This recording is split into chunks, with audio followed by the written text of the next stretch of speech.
Bom, no Fundamentos da Educação 1, na primeira parte desse tópico, eu fiz uma passagem dos gregos até o positivismo de Auguste Comte. Agora eu quero retomar, eu não estou falando aqui de história em ordem cronológica, estou falando de principais ideias. Agora eu vou retomar esse tópico, Fundamentos da Educação, lembrando que também teve, nessa mesma Europa, nesse mesmo mundo ocidental, autores e pensadores e pensadoras que propuseram outras leituras do mundo. E é isso que nós vamos falar aqui agora. Dois tópicos que eu chamei de teoria crítica, educação e luta de classes.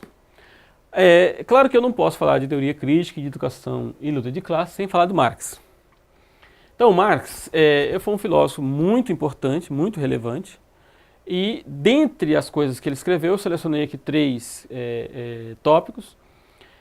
O primeiro, educação e luta de classes, eu quero dizer o seguinte: para o Marx, as classes trabalhadoras não serão reconhecidas pelo dono do capital.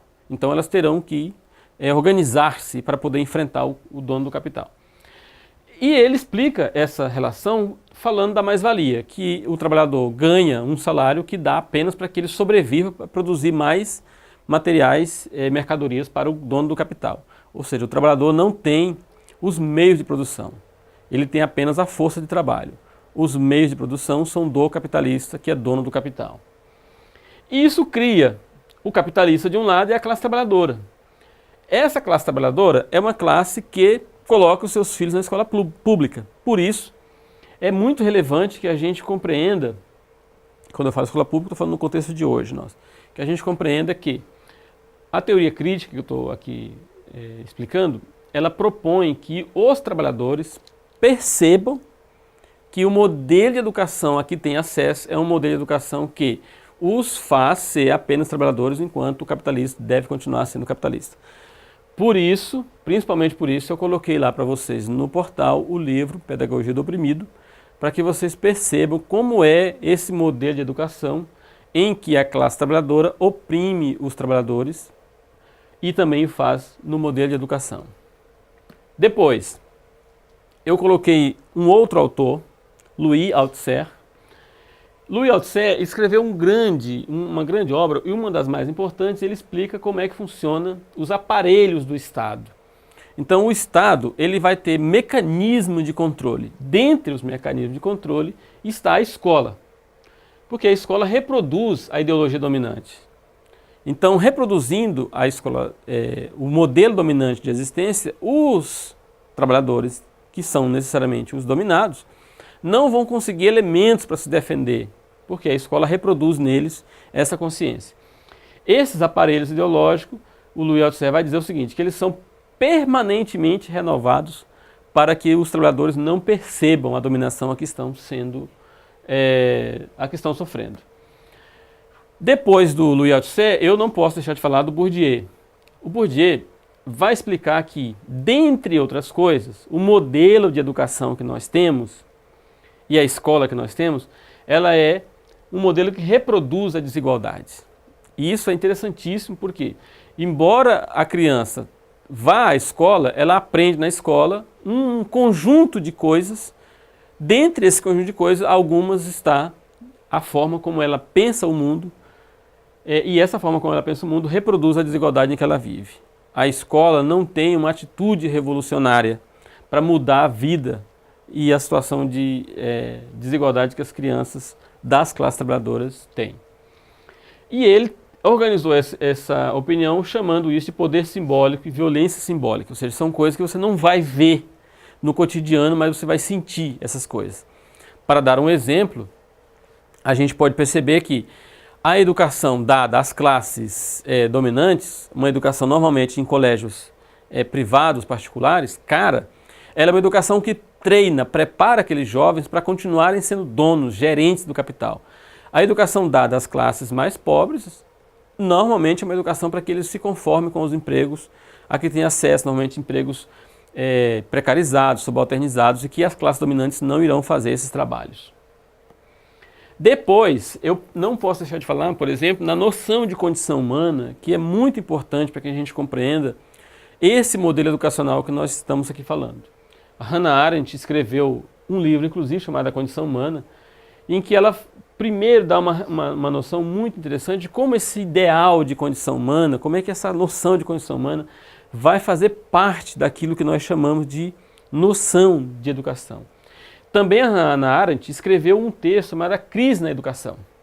E ela começa a discutir que o modelo de crise que nós temos na educação, que ela observava nos Estados Unidos na época dela, tem muito a ver também com as aspirações que a sociedade tem de si mesma. Por isso é relevante colocar a Hannah Arendt aqui. Não posso também deixar de falar de uma outra mulher importante que vai mudar muito os rumos da educação, que é a Simone de Beauvoir.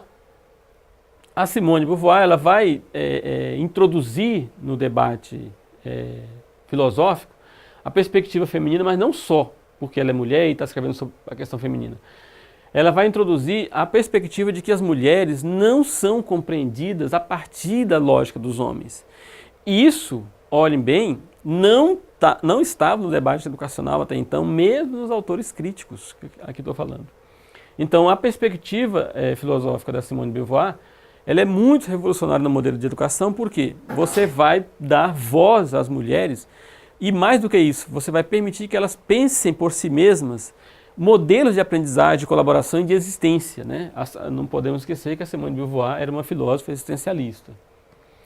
Por isso, aqui nas considerações, nesse tópico da história dos fundamentos da educação, eu enfatizei a luta de classes, a reprodução da ideologia dominante, educação como espaço de reprodução das desigualdades e a presença de mulher no pensamento pedagógico. Isso é relevante porque o modelo de escola, de educação, a forma que nós temos para fazer a educação, se dá aqui, num contexto de luta de classes. Uma classe privilegiada e detentora dos bens do capital, ela vai produzir uma educação em que aqueles que não têm o capital e nem são os mais ricos, possam continuar sendo educando-se para ocupar apenas os cargos de menor prestígio social.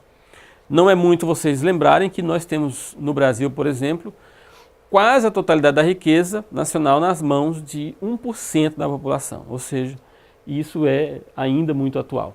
Reprodução da ideologia dominante, vocês vão ver que eu vou falar mais na frente, lá no tópico de Brasil, da escola sem partido. Esse movimento da escola sem partido é um movimento que brigou muito para que a escola não discutisse alguns temas como esse que eu estou falando para vocês aqui, porque ela disse que isso partidarizaria a escola. Ora, se a escola é um local em que as crianças precisam entender, inclusive, por que são pobres, é por isso que a classe dominante vai reagir contra, porque se a criança entender por que ela é pobre, ela vai perceber que a sua pobreza não é inata, ela é construída e alguém ganha com ela pobre. Educação como espaço de reprodução de desigualdades, isso aqui é muito fácil vocês identificarem nos modelos educacionais que nós já passamos no Brasil. Como os mais pobres sempre têm acesso às piores escolas, os modelos educacionais, e a baixíssima representatividade de mulheres no modelo de educação, tanto colonial brasileiro, quanto na história ocidental, quanto até hoje no pensamento pedagógico. Gente, é isso, obrigado, e eu espero que vocês tenham gostado desses nossos slides.